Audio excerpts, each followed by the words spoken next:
All right, first of all, big ups to Colin, because Colin, oh my goodness, he is bringing back the best of Elbaf, and you love to see it. When these other kids, these other giant kids were freaking out because they were on the swing and Luffy's going higher and higher and higher, and obviously the perverted plays these kids like Momonosuke, so Sanji having a hard time right now, but at the same time, also like Momo, extremely soft. This is an issue. Sometimes peace can breed instability because you're too damn soft. You need a balance, especially in the new world where it's a crazy place and you don't know who's gonna come knocking on your door. You need a balance of peace and combat. If Harald wasn't, let's say, an op for the Holy Land, and he wasn't trying to, let's say, weaken the country internally, meant good genuinely, okay, fair enough, I'll give him his credit. But at the same time, the road to hell can be paved with good intentions. There's an issue where every kid might wind up being like Momonosuke before Punk Hazard. Extremely soft, very timid, where even going on a swing set has you shook. Oh my god! Like, bro, what is this? Nah, not to be fair, Luffy's going pretty high. I ain't gonna lie to you. But you're giants, like, you're built for this. You guys are so damn tanky. Even Ja Rule. Hug me, love me, judge me. The only man that hovers above me. At the end of the chapter, buddy, what happened? It's only been like 65 years since the Big Mom flashback, and this dude has a sword going through his skull?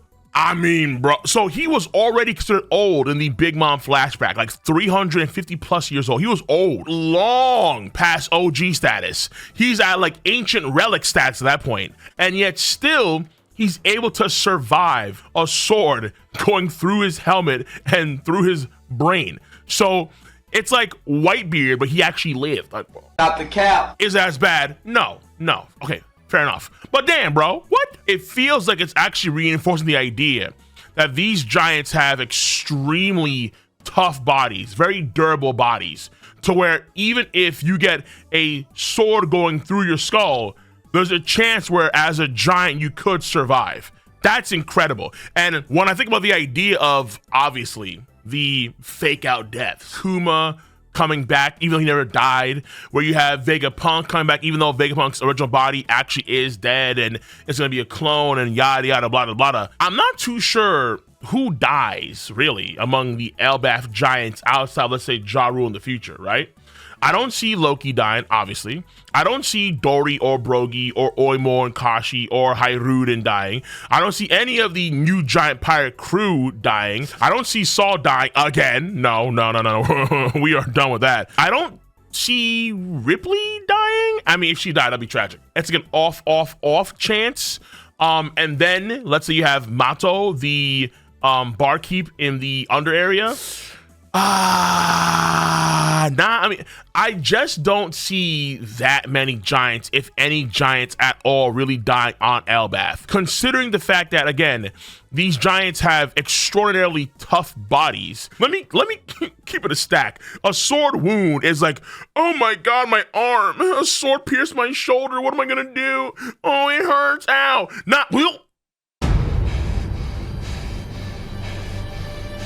So I may get some guys on tilt, but I think Oda is also low-key setting up the idea that, hey, these giants are extremely tough, despite the fact that these kids are mentally, they're cooked. A lot of these kids are just way too soft. Pillsbury Doughboy, you poke him, that kind of soft, especially when you're in the new world and you just don't know who's gonna pull up and completely destroy the area. So thank God the old heads, thank God the OGs are there, thank God the unks are there, all right, and the aunties are there, ready to hold down the fort. Cause man, these kids are cooked. But it's Saul's fault. It's Saul's fault. I like seeing Colin pull up, try to get the jump on Monkey D. Luffy pulling out the Gear 3, kind of aggressive. Good. Child Protective Services have to be around the clock on Luffy's kid. That's how bad it's gonna be. Damn, son. But what I do want to say is, if you haven't seen my live stream reaction to the chapter. That's on where? On my Cole Requiem YouTube channel and twitch.tv. All links in the where description box down below. The new fits, I'm keeping a stack. And I was trying to say rate the fits, the entire cruise, and honestly, Chopper's Elbaf fit, I mean, he's merchandise form, you know what I'm saying? Like he'll get the sales going, but I can't gauge it because I'm just so used to Chopper's fit kind of being just like uwu, cutesy, kawaii, desune, moe, cute. Okay, whatever. But everybody else, I'm sorry. Brook had a fire fit on Agate Island. He was like top 2 for sure. But Elbaf, this Brook is bad. Aye. This Brook is bad. He's bad. To the bone. No, he's just bad. I'm sorry. This is, ooh. Number 1, he's too linky. He's too linky. It doesn't really work. It's like a very sort of thin, very unimpressive jacket he has going on, like let's say a fur coat, leggings so tight they look like damn spandex. That's not like a kilt, man. It's like, it's supposed to be a kilt, but why is it so high up? It's not even close to, listen, I wore a kilt recently, so I know how this works, okay? And you can see that picture, my kilt goes down to my knees and it flows out, right? Why is this man's kilt not even halfway down his legs? It's disgusting. It's disgusting. He has the worst fit, even worse than Usopp's. I'm keeping it stack. I'm gonna keep it stack. I like Robin's fit, but this arc, Nami's beating out Robin. Game is game. I got respected. Nami's fit was not as good as Robin's fit last arc, but this arc changed it up. I like the one leg out. That is beautiful. Okay, I do. I like the midriff. I like the little. Is it like a fur or a feather thing? I don't know, but I like it. But I think Nami's fit is still superior. I like Frankie's fit. Frankie has that thick, sort of big Norse beard that's cool as hell. He has barrels on his forearms like kegs. Oh, that's, yeah. The belt's fire. So Frankie looks great with the horns too. Frankie looks great. But Jinbei. Jinbei. Dude. Jinbei's gotta be like in the top, he's in the top 2 right now, or top 3 fits for the entire Strat crew. I'm gonna keep it a stack. I'm gonna tire the skulls. Now to be fair, will Oda be consistent with that belt? No.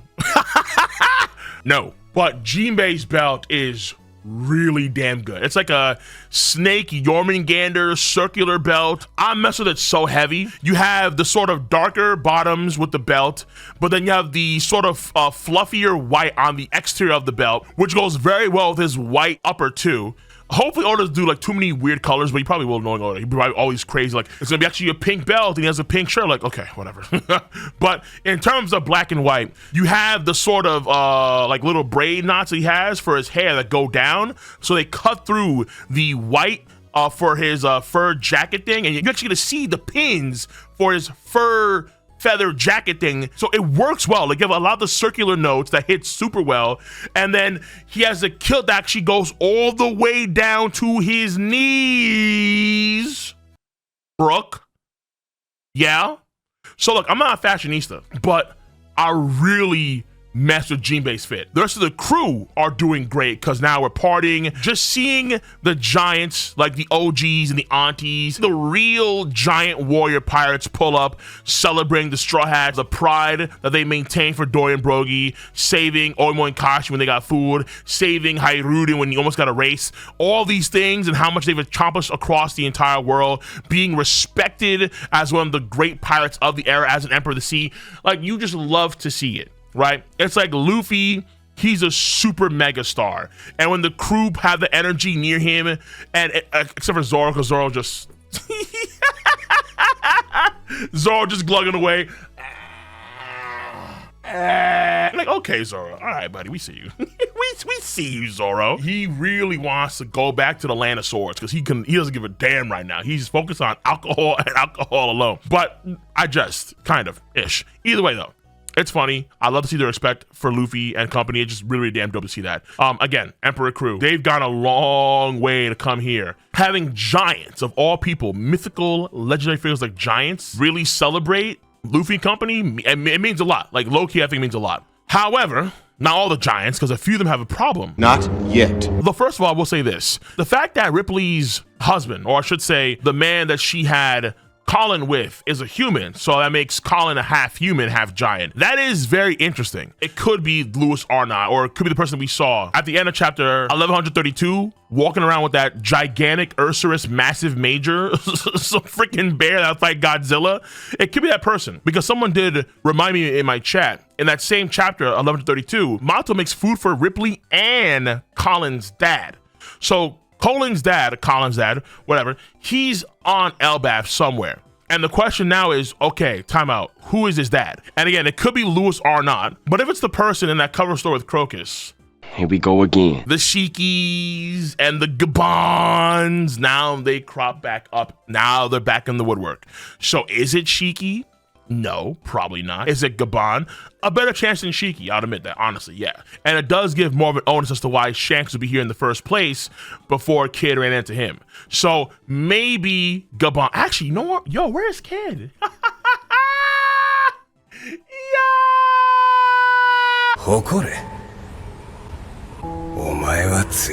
The giants that we see running into Stabs and Atu, they're in trouble. And right now it looks like the one to make them first move is Atu, where Stab's kind of just chilling doing his thing, and they want Loki.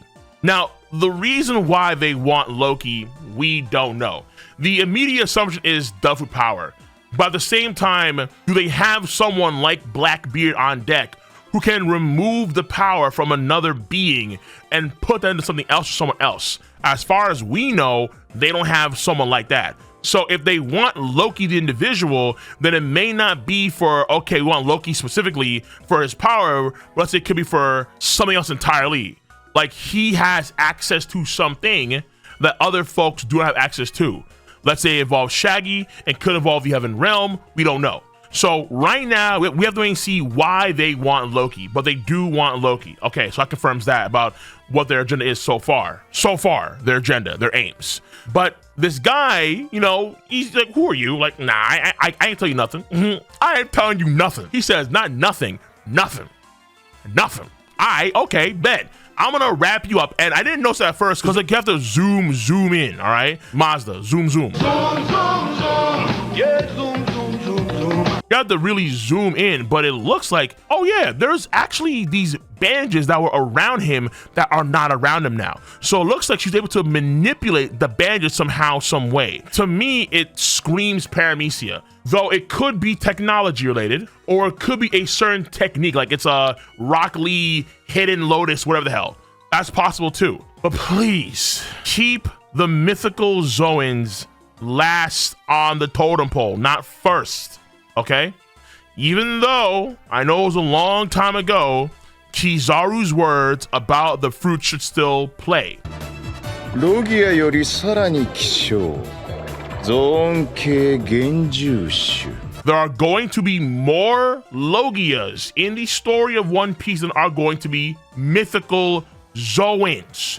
So we cannot just like say, okay, this power, that power, this power, that power, they're all mythical Zoans. There has to be a certain cap, a limit to how many mythical Zoans exist in the entire story of One Piece. I don't want Oda to have so many retcons in the story. That'd be great, okay? A paramecia power would work very, very well. Or it could be a skill slash technique slash tech. Keep in mind that these celestial dragons, they use fruit sometimes as a means for torture. That's how little they value powers at times. We saw the Boa sisters, where they were fed their powers for torture purposes. Even though Boa has one of the most powerful abilities in the entire verse, initially is for what? Torture. Celestial dragon entertainment tool. Loki getting free may then interfere with, let's say, Luffy's deal with Loki in some way. If he's, let's say, freed by these folks and he's not freed by Luffy or whatever's gonna happen with Luffy and Loki in the future. Loki being free in general is gonna cause a lot of chaos for sure. And it may stem into bigger plans that they have if they have other targets. And it's not just Loki. Like, for example, the Owl of Ga'Hoole, Bibelot or Bibelot, whatever its name is, the head librarian of the Owl Library. It has the power to make things grow. And according to Vegapunk, it has the rear fruit, which I think is a little bit sus, like Drake sus. You got BBL, Drizzy, Lil Boom, and 6ix9ine. BBL Drizzy. The idea is that the fruit itself can gigantify things, and the world government have always been obsessed with gigantification.